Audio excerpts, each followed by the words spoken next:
Good morning, everyone. Patrick here. Our Sunday school lesson for today. We're going through the Aquarian Gospel, and we are in Egypt at this time, and Elizabeth and Mary, John and Jesus' mom, are there being taught by master teachers Elihu and Salome. And these teachers are teaching the mothers of these two young men so that they can be clear and they can be turned within their hearts and get their teachings from within and not be taught by the male authority figures at that time. So you can see the divine unfoldment of this next step for mankind and the teachings that it takes for a shift in consciousness. And they've been there for 3 years. And it's a beautiful, beautiful experience for them. And they are enlightened in their daily journeys.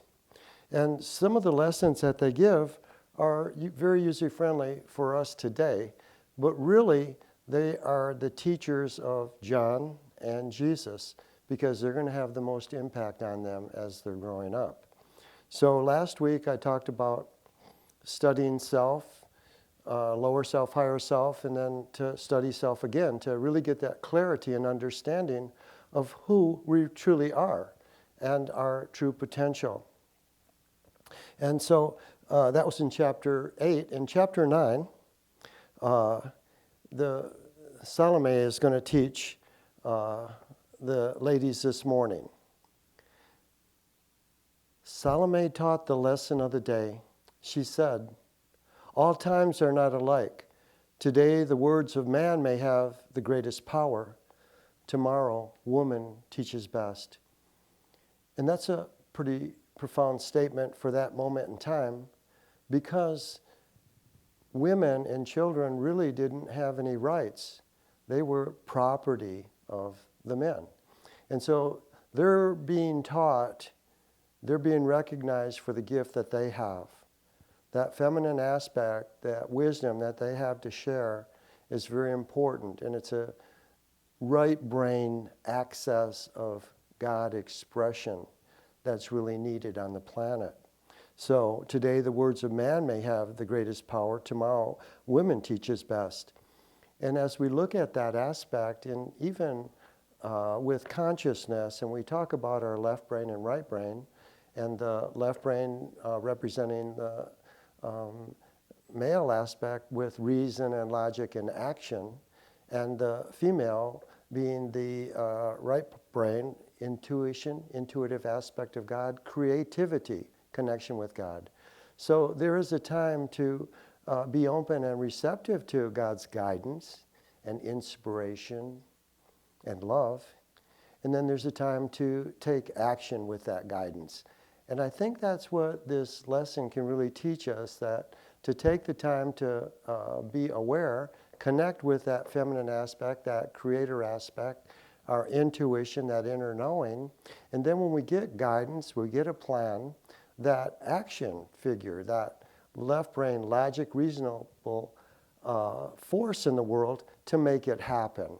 And this is a real powerful, and we can see it today and even throughout the planet where we're looking at our planet, and there are so many female leaders.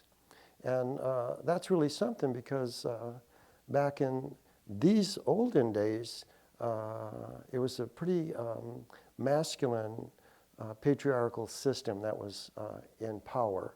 So we see some shifting through these times. In all the ways of life, the man and woman should walk hand in hand. The one without the other is but half. Each has a work to do. And that's what we're beginning to understand individually, that we can begin to go within and seek that inner guidance and get that spiritual inspiration, and then to access a plan to enact it, to manifest it, to make it real in our world. And that's how we can work together in our individual manifestation and expression, but then in our world, to begin to understand that when we have labeled of particular gender and put them in particular roles and limited their expression, their creativity, we've limited the whole. And we begin to understand that now, that all has a special gift to share. And it's going to be different. And that's the lesson of Jesus with brotherhood and acceptance, to begin to accept our differences, but to honor the uniqueness, the unique expression of God through the individual. So, in all ways of life, man and woman should walk hand in hand, working together, seeking that guidance and then manifesting that guidance, which will reveal our highest truth. But all things teach. Each has a time and season for its own. The sun, the moon have lessons of their own for men, but each one teaches at the appointed time. And once we begin to know self, to begin to understand timing, what is mine to do here? How am I to act here? There's a time for speaking, there's a time for listening, a time for reflection, a time for projection, to begin to allow Spirit to move through us at the appropriate time. And that comes from knowing self. Knowing ourself, we can begin to know God. And it's a real powerful lesson. You could see these lessons that they're receiving are being shared with John and Jesus, because these are the lessons that they're teaching mankind. The lessons of the sun fall down on human ears like withered leaves upon a stream, if given in the season of the moon, and so with the lessons of the moon and all the stars. The lessons of the sun.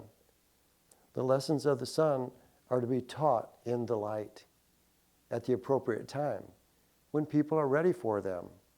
We cast the pearl before the open consciousness of mankind, and he can receive the gift. When people aren't ready, pull back the energy and give what can be given at that moment in time that people can understand at that moment in time.